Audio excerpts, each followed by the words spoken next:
Olá pessoal, sejam muito bem-vindos ao Cenário Econômico, dessa vez do mês de agosto. Eu sou Marco Santos, coordenador de relacionamento com o cliente na Icatu Seguros e estou mais uma vez com Fernando Palermo, gestor de solutions da Icatu Vanguarda, para repercutir os principais acontecimentos do mês de agosto. Fernando, tudo bem? Tudo ótimo, mais uma vez um prazer estar aqui com vocês.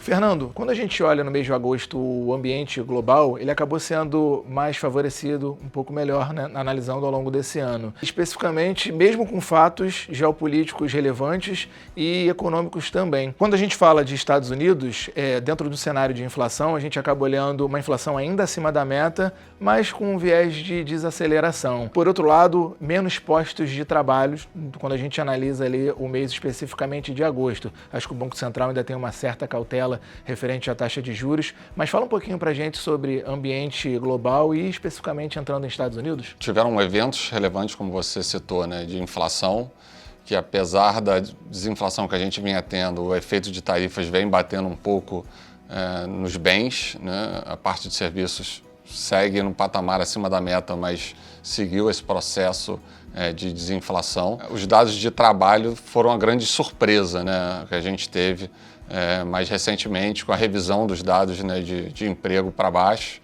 que trouxe uma discussão de que talvez os juros estejam num patamar restritivo demais para o que a economia esteja demandando. Aí, diante disso, a gente teve o Jackson Hole, que foi uma reunião dos diretores, né, do Banco Central, que você teve praticamente uma sinalização de que a gente provavelmente inicia um processo de corte de juros nos Estados Unidos agora em setembro. Vamos ter mais um payroll agora no começo do mês para chancelar esse processo, mas tudo leva a crer que isso deve acontecer. E por que isso é importante? Um ambiente de dólar fraco, dado o processo de corte de juros que possa provavelmente aconteça nos Estados Unidos. Acho que acaba que o mundo todo fica alerta, né? Todas as economias ficam em alerta sobre esse movimento de taxa de juros dos Estados Unidos, que acaba impactando o global, né? Perfeitamente, particularmente no Brasil. O Brasil acabou também se beneficiando, né, desse processo de dólar fraco, o real apreciando, né, e os ativos de risco aqui performando de maneira positiva. Só que um assunto muito falado dentro do mês de agosto foi sobre a independência do Banco Central. A gente acabou vendo a demissão do chefe do BLS, né, que acho que é o órgão que é responsável por divulgar os dados de inflação da economia americana, e ao mesmo tempo o processo contra o Fed. Você pode falar um pouquinho por que isso, por que aconteceu? Qual o impacto disso, inclusive, na economia mundial? Tem tido uma pressão por parte, né, do governo para forçar essa queda de juros, né, por parte, né, do Fed, mas o Fed não tem cedido isso, né, nesse sentido. Acho que muito da justificativa desse início de processo de cortes são técnicas, né, econômicas, mas é um ruído que se cria e, naturalmente, só da gente estar discutindo isso gera uma certa pressão na credibilidade das instituições americanas, que acaba sendo mais um fator que acaba pressionando o dólar e acaba acelerando esse processo de dólar fraco.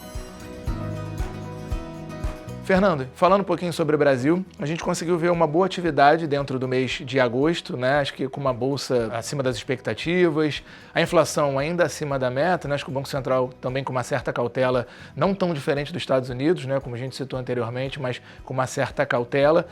Acho que o real favorecido, né? Valorizado frente ao dólar. E o que se deu isso? Por que esse movimento para o Brasil foi tão bom dentro do mês de agosto? Quando a gente está nesse ambiente de dólar fraco, é um ambiente de liquidez global mais abundante, né? Então acaba beneficiando o fluxo para países emergentes de maneira geral.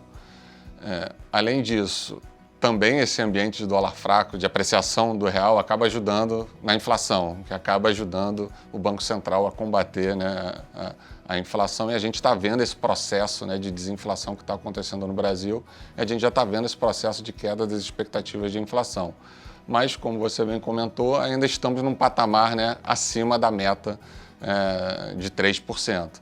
Então, é um processo que a gente está em andamento, a gente está vendo essa luz, né, no fim do túnel, mas o Banco Central tem que se manter, né, resiliente para quebrar essa espinha, né, dorsal das expectativas e atingir esse objetivo de meta de 3%. Então, a gente está num patamar de juros reais ainda bastante elevados, mas em convergência para a meta, quem sabe, né, mais para frente. Aí a gente vislumbra talvez um corte de juros no começo do ano que vem, algumas pessoas comentando uma possibilidade de início desse ano, mas acho que ainda está um pouco cedo essa discussão.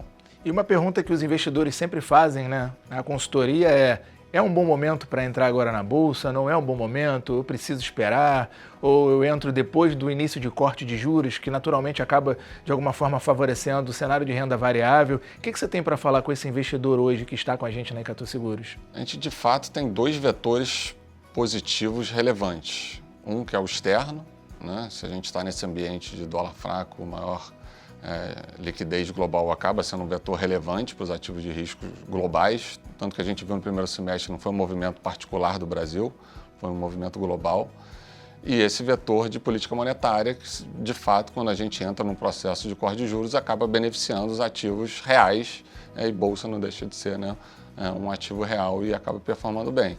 E a gente não pode deixar de citar as questões políticas, né, que a gente tem as eleições ao longo do ano que vem, que também podem ser um vetor positivo e acabou impactando os mercados também nesse mês de agosto.